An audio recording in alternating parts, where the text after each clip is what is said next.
네, 우리 옆에 분들하고 이렇게 한번 또 인사하시죠. 이렇게 송구영신 예배에서 만나서 반갑습니다. 송구영신 예배에서 만나서 반갑습니다. 또 한번 새해 복 많이 받으십시오. 새해 복 많이 받으십시오. 네, 감사합니다. 네, 그래요. 네. 자, 우리 정원이 예원이도 이렇게 잠 안 자고 나오고, 참 감사하네요. 네, 우리 어린 애기들도 이렇게 같이 나오니까 너무 좋습니다. 네. 정말 묵은 해를 보내고 새해를 맞는 우리 여러분들에게 하나님의 축복과 은혜가 날마다 넘치기를 주의 이름으로 축원합니다. 네. 그래서 사진을 보니까 여러분이 어떤 생각이 드십니까? 그러니까 1년 전만 해도 아무것도 없던 그냥 빈 공간, 빈 창고와 같은 곳인데 오늘 이렇게 하나님이 1년 동안 이렇게 아름답게 꾸며주셨고 또 이것이 의자만 있는 빈 좌석이 아니라 이렇게 경귀한 분들로 정말 하나님의 눈에 넣어도 아프지 않을 분들로 이렇게 이 자리를 채워주시고 또 그분들이 그냥 예배만 드리고 가는 분들이 아니라 뜨거운 마음으로 기도하고 헌신하고 봉사하는 분들로 채워주셨을 때 이건 모든 고백이 하나님이 하셨습니다. 예수님이 하셨습니다. 이 고백 외에는 정말 할 말이 없습니다. 제가 전에도 말씀드렸지만 이렇게 목사님들 모임에 가든가 또 저를 찾아오신 목사님들하고 만나면 첫 마디가 목사님 개척을 얼마나 준비하셨습니까? 보통 목사님들은 개척하려면 사임하고 한 1년 또 길게는 2년씩 준비합니다. 그래서 기도하고 구상하고 이렇게 해서 이제 개척을 하는데 사실 저는 영신교회에서 작년 12월 30일 송년주일까지 예배드리고 그리고 이사 와서 그냥 20일 만에 여기서 첫 개척 예배를 드렸어요. 그러니까 별로 준비할 새가 없었죠. 또 묻는 게 얼마나 많은 교인들을 같이 출발했느냐, 얼마나 많은 교인들이 개척 예배에 시작했느냐, 얼마나 많은 교인들이 전에 섬기던 교회에서 따라 나왔느냐 그거죠. 저는 아무도 따라오질 않았습니다. 개척 멤버는 우리 가족이 달랑 5명이 전부입니다. 그러면 고개를 설레요. 그런 무모한 짓이 어디 있느냐? 어떻게 요즘 개척이 안 되는데 어떻게 가족끼리 개척하는 그런 무지한 목사가 어디 있느냐.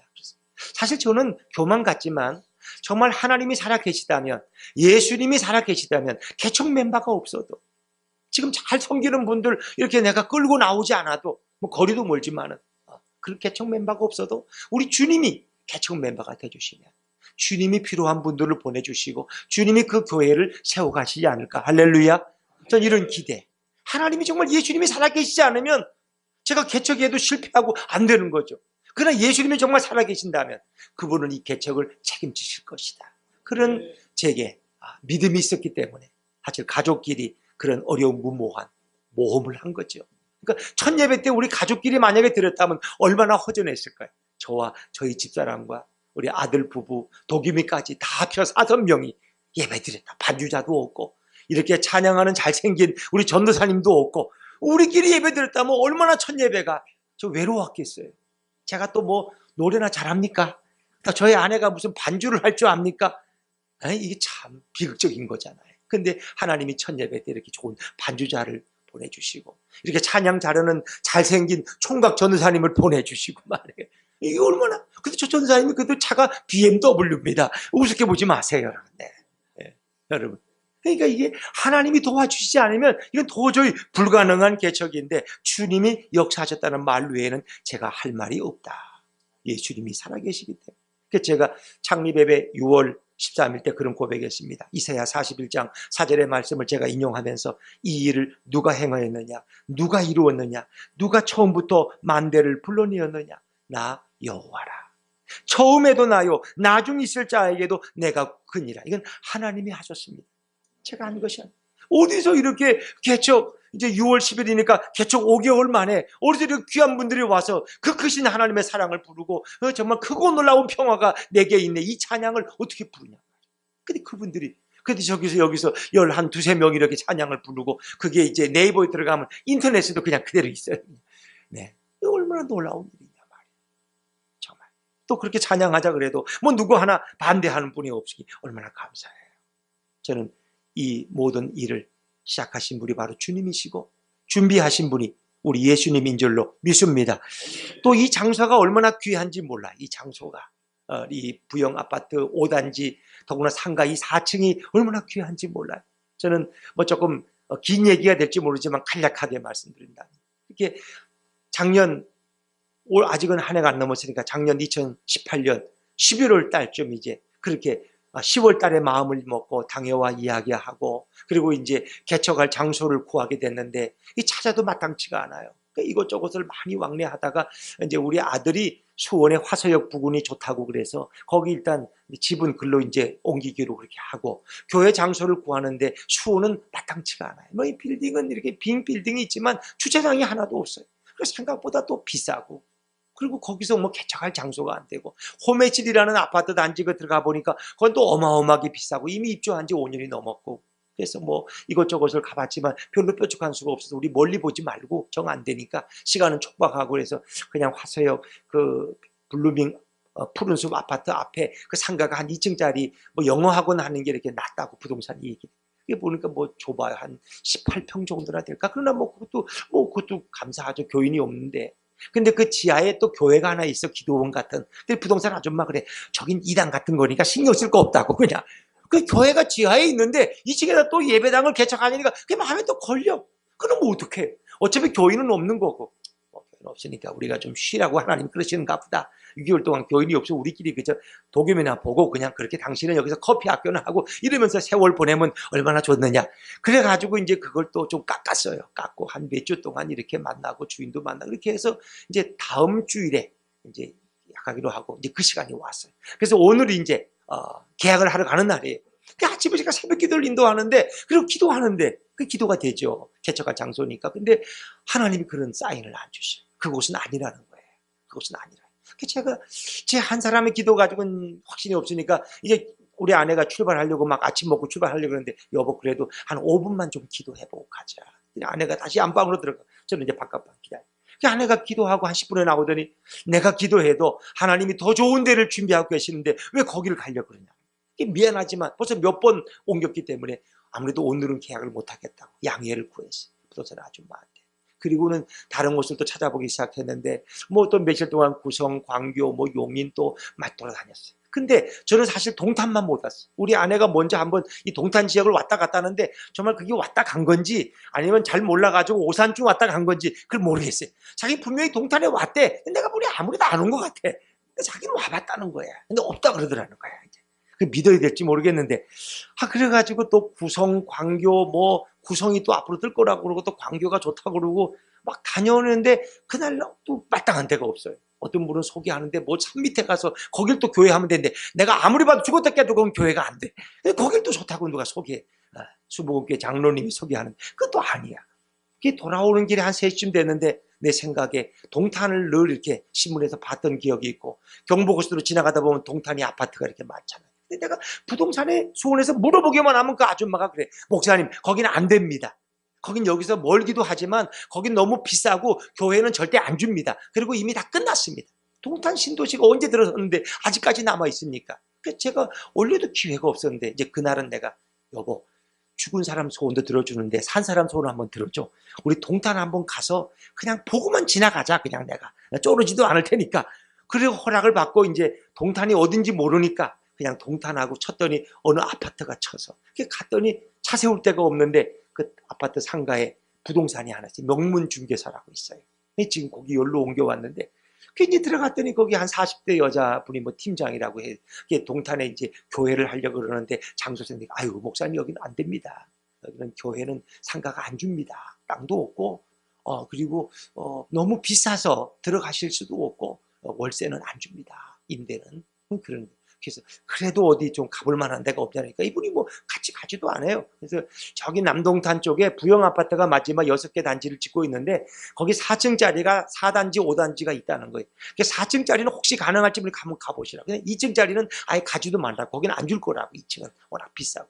근데 그 보통 부동산 업자면은 가까운 거리면 자기가 오잖아요. 그것도 잘하면 자기가 또 중개료를 받아야 되는데 근데 이 양반만 아예 가자 말도 안 해. 그냥 나만 보내 그냥 우리만. 그래서 내비게이션을 두고 왔더니 오는데 저쪽 길이에요. 저쪽 유보라 쪽. 그래서 이제 지구촌 교회가 보이더라고. 이동원 목사 사진 붙여놓은. 그때도 이미 붙여놔서 예배를 드리고 있었어. 그 이제 와 보니까 이게 부영 아파트 이제 공사 중이었어. 그때가 11월 이제쯤이니까 11월 말쯤. 그래서 오다 보니까 바로 딱 쓴 데가 바로 요 앞에요. 상가 앞에.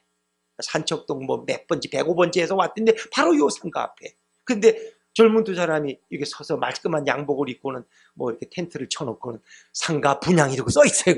보기만 해도 얼마나 반가운지. 그 내려가지고 그냥 공사하는 분들 차가 있는데 거기서 가지고 여기 상가 건축하냐가 그렇다는 거예요. 분양하고 있다는 거예요.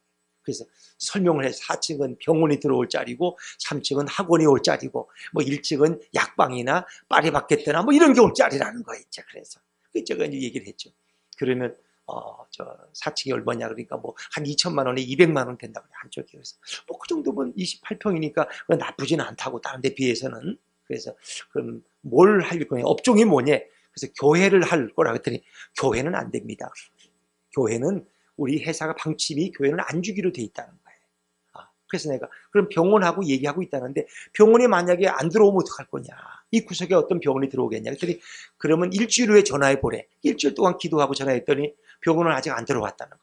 그러나 아직 들어올 사람은 없지만 교회는 안 준다는 거예요. 그래서 혹시 그러면 교회가 들어갈 방법이 없느냐 그랬더니 그분이 이런 말을 한 거예요. 자기는 지나가는 말로 월세를 들어오지 말고 분양을 받아 들어오시면 된다. 분양을 받아서 뭘 할지 누가 아느냐. 뭘 할지 모르니까 그냥 이 건물을 사면 된다는 거예요. 그래서 살 돈이 어디 있느냐, 얼마냐 되냐 그랬더니 뭐 이제 뭐 한 4억 4천이라고 얘기. 그런 돈이 어디 있느냐, 집어들 돈도 없는데. 그래 이제 한 절반은 자기가 대출을 알선하면은 한 절반은 이제 대출을 받게 해줄 수 있다는 거예요. 이제 그래가지고 이제 얘기가 시작된 거예요, 사실은.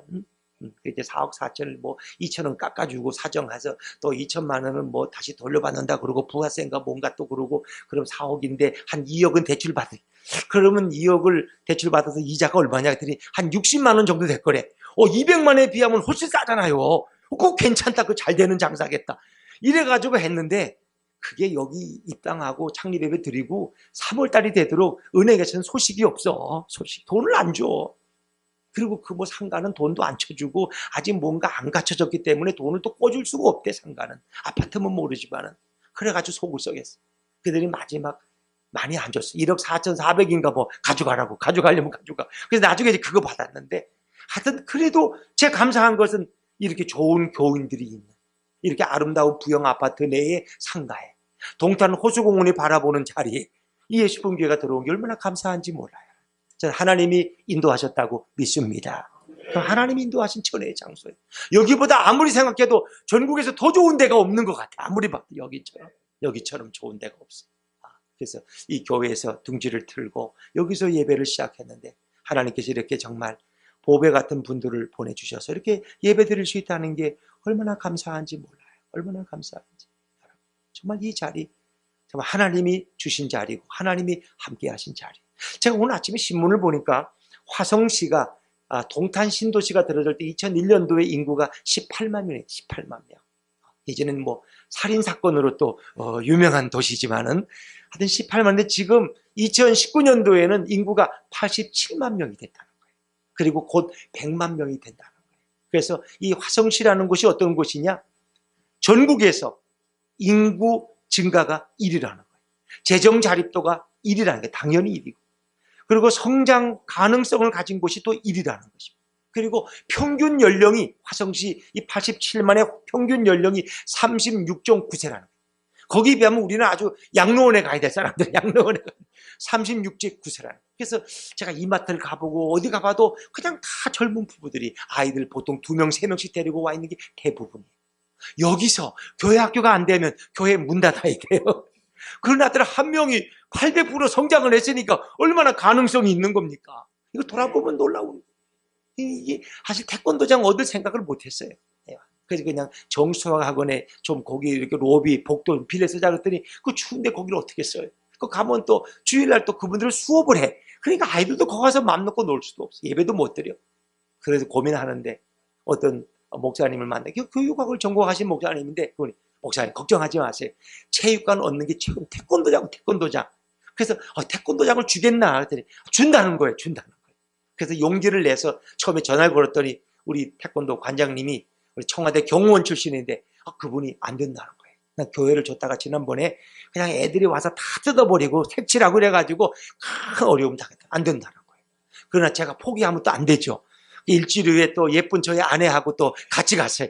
그래서 저희 아내를 보고 반했는지 그냥 그분이 그냥 40대 관장님이 그냥 이렇게 그럼 그렇게 오셨으니까 그럼 쓰시라고. 그래서 전 감사하게 태권도장을 쓰게 됐는데 그러는 비싸든 말든 뭐 그런 쓰는 게 얼마나 감사해요. 그들이 교회 학교가 800% 성장을 하게 얼마나 감사해요. 우리 교우들이 여름에 더운데 그 올라가서 옥상에서 그 텐트 치고 거기서 그저 이렇게 교제하는 게 얼마나 땀이 흘려요. 근데 그 시원한 곳에서 교제하고 겨울엔 또 어디로 가요? 그래도 거기가 낫지. 이렇게 해서 했는데 참 이 체육관을 얻는 건 너무 감사해요. 그리고는 또 이렇게 요즘 또 카페를 이렇게 준비한 게 얼마나 감사해요. 교회는 오지 않는 분들, 교회에서는 만날 수 없는 분들이 카페는 커피 마시러 오니까 얼마나 감사해요. 그것도 뭐 저 일신도시에서 오고 소문 듣고 또 오고 얼마나 감사해요. 그분들에게 간접적이나마 복음을 전할 수 있다는 게 얼마나 감사해요. 제가 그래서 우리 아내한테 걱정이 돼. 여보, 사모가 신방하고 교회 일을 해야지. 그 카페 가서 커피만 내려서 어떡할 거냐. 그랬더니 우리 사람이 아주 유명한 말을 했어요. 여보, 몰라서 그런 소리 하지 마. 여기가 바로 나의 교회야. This is my church. 영어로는 안 했지만 그렇게 유명한 말을 했어요. 이곳이 내 교회라는 거예요. 보니까 그 말이 맞더라고. 예전에 어떤 목사님이 부두에서 일하는 하역하는 노동자들, 그분들을 대상으로 목회를 했어. 그분들의 권리를 찾아주고 임금 못 받으면 임금도 받아주고 마치 중국 동포계 김혜성 목사처럼 그런 일을 했어. 들이 와서 그 업주가 당신은 목사가 왜 여기 와서 노동자들하고 이렇게 굴러먹느냐고 대문하고 그냥 교회로 돌아가시라고 그랬더니 그 목사님이 하는 유명한 말, 이곳이 나의 교회입니다. 이곳이 이 부역 노동자들과 함께 있는 이곳이 나의 교회입니다. 그렇습니다. 여러분, 교회는 꼭 예배당 안에 갇혀 있는 것이 아닙니다. 카페도 주님이 임재하시는 교회가 될 수 있는 줄로 믿습니다. 지금 우리 예수품 교회가 1년 전에 상상도 못했어요. 이곳을 얻을지 못 얻을지도 모르는 그런 교회가.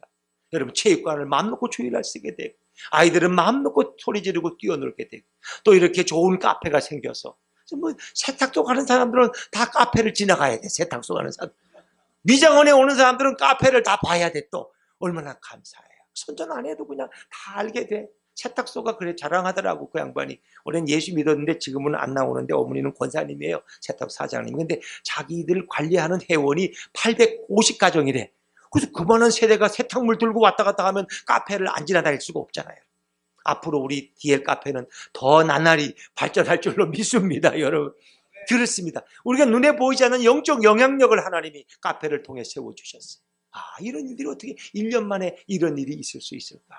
더구나 어떻게 버스킹을 하고 작은 음악회를 하고 제가 노래를 못하고 찬양을 잘 못하니까 이렇게 하나님이 또 음악에 조예가 있는 분들을 다 보내주셔요.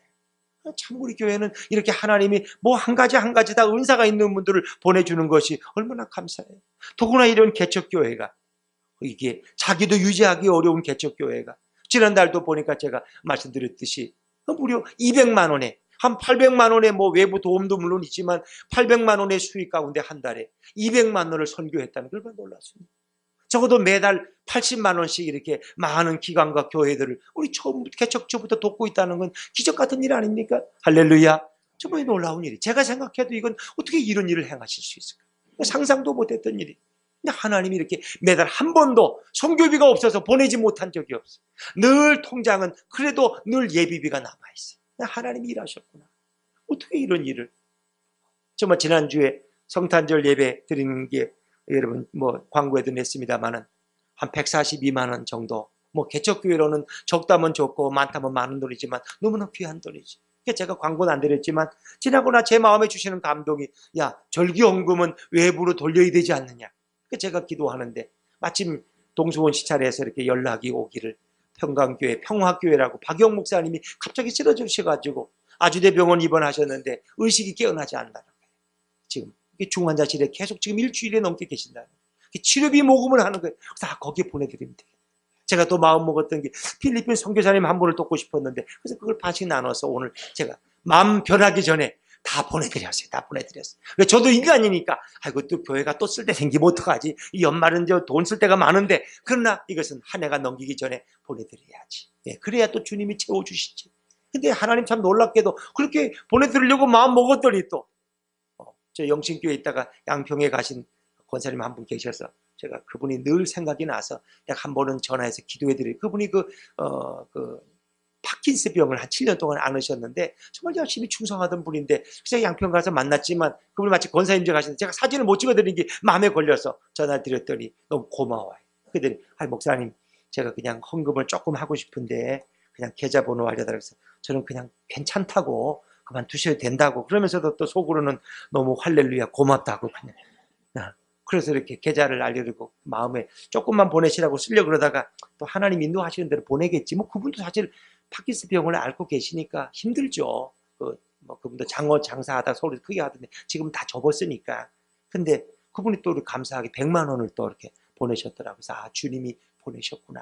그래서 우리가 선교하고 어려운 사람들 도와주면 주님은 그 이상으로 우리를 채워주시는 줄로 믿습니다. 저는 그래서 앞으로도 우리 예수품 교회가 그런 교회가 됐으면 좋겠다. 우리가 다 쓰는 교회가 아니라 우리가 쓰지만은 또 적어도 최소한 30%는 밖으로 돌리시는 구제하고 선교하는 교회가 되면 주님이 얼마나 기뻐하실까. 새해에는 혹시 또 아프리카 쪽에 또 교회를 세우게 하실지도 모르겠어요. 그것을 위해 또 기도하고 있는데 우리 주님이 길을 열어주시기를 저는 기도하고 있습니다. 정말 우리 교회는 참 이상한 교회야. 또 따지고 보면은 요즘 신명기 이렇게 말씀을 나누고 새벽마다 나누고 있는데 그래도 새벽에 뭐 14명에서 한 15명씩 그 새벽에 영하 그 5도 10도 되는데도 와서 예배에 꼭 새벽에도 참여하시는데 좀 신기한 거는 그 15명 가운데 우리 교회는 별로 없어. 우리 교회는 어떨 때 3명, 어떨 땐 2명, 4명, 많아야 다 나오면 5명에 축적 불러보면 그것도 뭐 피곤해서 한두 번이 또 못 나오면 그냥 또 근데 10명이 다른 교회 교인이야. 12명이 뭐 이런 교회가 또 있나. 난 신길교회에서 목회할 때 우리 영신교회 교인들이 예를 들면 뭐 70명, 80명이다. 그럼 다른 교회 교인들은 많아야 4-5명이야. 그런데 여기는 거꾸로 된 교회야. 이런 신기한 교회가 또 있어. 이게 또 감사하다. 그러니까 왜 외부분들이 많이 나오는 것은 또 그분들이 뭔가 또 여기 나오면 도움이 되니까 나오는 거 아니겠어요?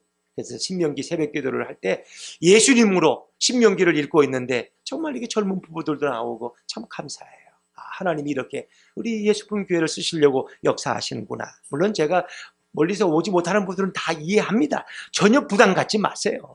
하나님이 또 길을 열어서 이제 부영 아파트로 이사 오게 하시면 또 그럴지 모르지만 너무 여러분 뭐 부담 갖지는 마세요. 그래서 참 신기한 교회다. 근데 제가 새벽에 말씀을 나눌 때 이런 놀라운 말씀이 기억이 됩니다. 신명기 6장 10절인데 내가 건축하지 아니한 아름다운 성읍을 얻게 하실 것이다.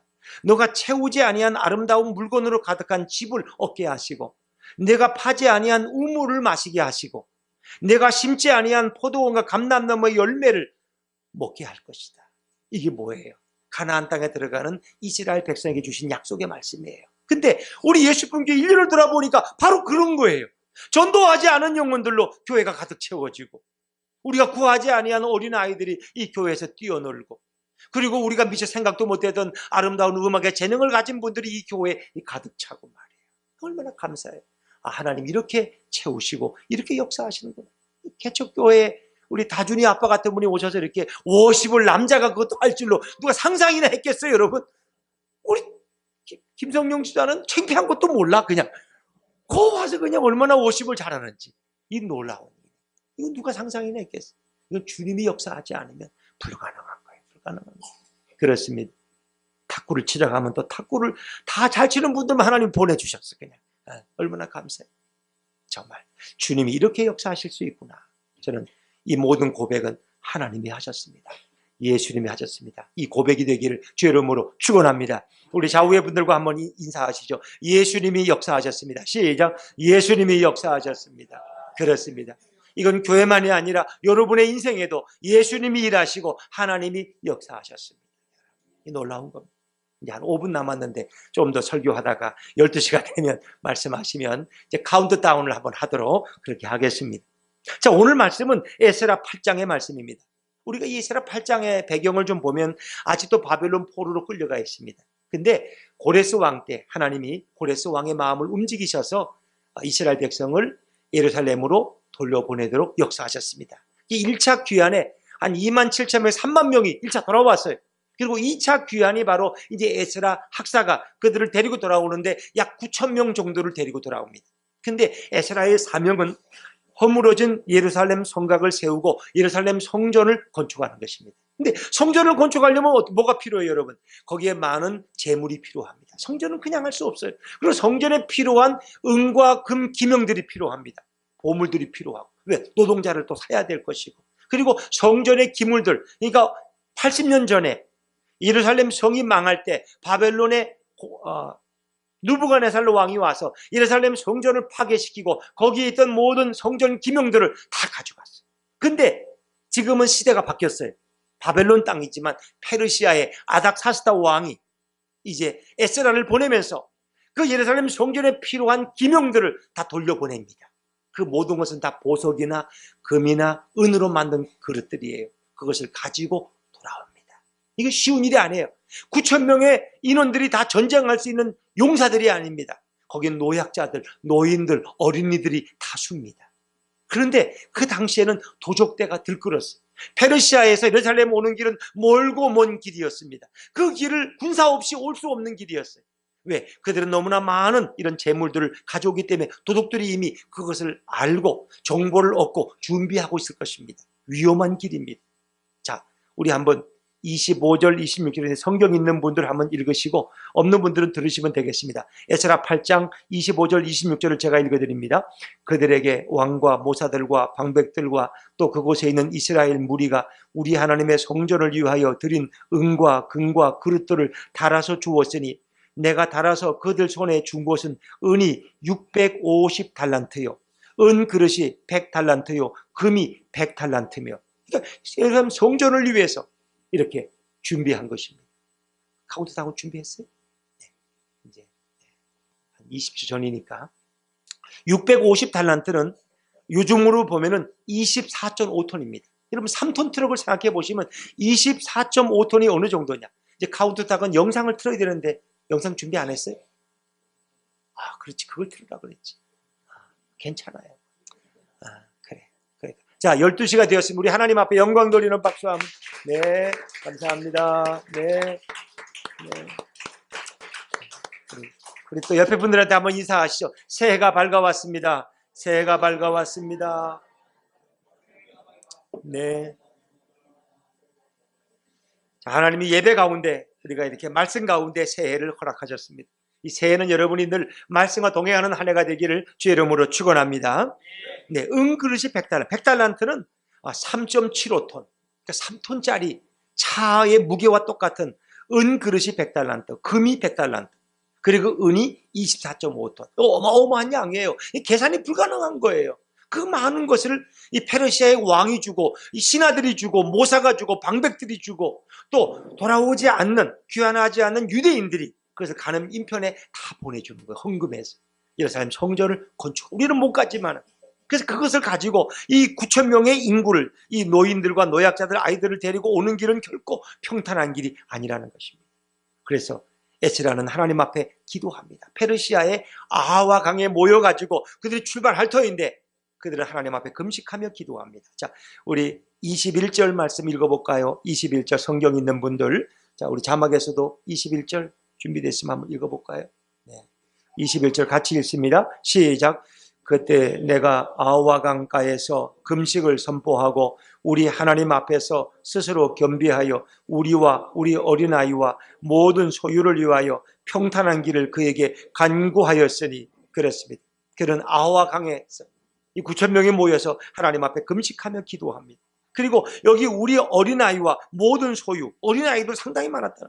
그리고 이 귀한 재물들을 평탄한 길로 가도록 하나님 앞에 도움을 요청했습니다. 그런데 놀라운 사실이 있어요. 자, 22절 말씀을 한번 읽어볼까요? 22절입니다. 시작. 이는 우리가 전에 왕에게 아뢰기를 우리 하나님의 손은 자기를 찾는 모든 자에게 선을 베푸시고 자기를 배반하는 모든 자에게는 권능과 진노를 내리신다 하였으므로 그 길에서 적군을 막고 우리를 도울 보병과 마병을 왕에게 구하기를 부끄러워하였습니다. 아멘. 자, 여러분, 이렇게 많은 금과 은을 가지고 있어요. 그리고 도중에는 많은 도적대들이 있는데 수천 명, 수만 명의 도적대를 만날 수 있습니다. 이 9천 명의 군사들이 아닙니다. 당연히 그들은 경비, 호위병을 구해야 돼요. 예를 들면 느헤미야서를 보면 느헤미야는 예루살렘 총독으로 돌아갈 때 그 느헤미야는 왕에게, 바벨론 왕에게 경비병을 구했고 호송을 받으면서 돌아갔습니다. 그런데 에스라는 그렇게 하지 않겠다는 것입니다. 이거 어리석은 일 아닙니까? 이 9천 명의 어린이들, 노약자들, 이 많은 인구들, 또 많은 보화들을 지키려면 어떤 대적을 만날지 모르는데 당연히 경비병을 요구해야 돼요. 호위병을 요구해야 돼. 그런데 그는 그렇게 하죠. 왜? 그는 전에 왕에게 자기가 하나님에 대해서 이야기했던, 하나님은 손은 자기를 찾는 모든 자에게 선을 베푸시는 분입니다. 하나님의 전능하신 손은 자기를 사모하는 자들을 보호하시고 그들에게 선을 베푸시는 하나님이고, 또 그들을, 하나님을 배반하는 자에게는 권능과 진노를 내리시는 그런 분이라고 자기가 설명했다는 거예요. 하나님은 이런 분이다. 하나님 이런 분이기 때문에 자기는 도저히 이 왕에게, 이 아닥사스다 왕에게 길에서 적군을 막고 우리를 도울 보병과 마병을 왕에게 구하지 않았다는 것입니다. 당연히 구해야지만 구하기를 부끄러워했다는 겁니다. 왜? 하나님이 지키시고 하나님이 인도하시는데 여기 경비병이 뭐 필요하냐, 이런 얘기입니다. 당연히 이 많은 보화를 옮기려면 그 먼 거리를, 도적대를 만날 것입니다. 위험에 처할 것입니다. 그런데 그런 살아계신 하나님이 보호하시고 인도하실 것을 믿었다는 것입니다. 이게 놀라운 거예요. 하나님의 전능하신 손이 그들을 지킬 것을 그는 알았다는 것입니다. 에스라 7장 28절에 보니까 중간에 내 하나님 여호와의 손이 내 위에 있으므로, 그는 하나님의 보호하시는 손, 그 도우시는 손이 자기와 함께 하심을 믿었습니다.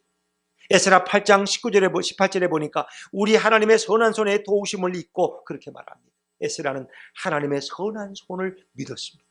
우리를 도우시는 하나님의 선하신 손, 그 능력의 손, 그 도움의 손이 우리와 함께 할 것을 의심하지 않았기 때문에 그는 당연히 구해야 될 호위병과 경비병을 구하지 않았습니다.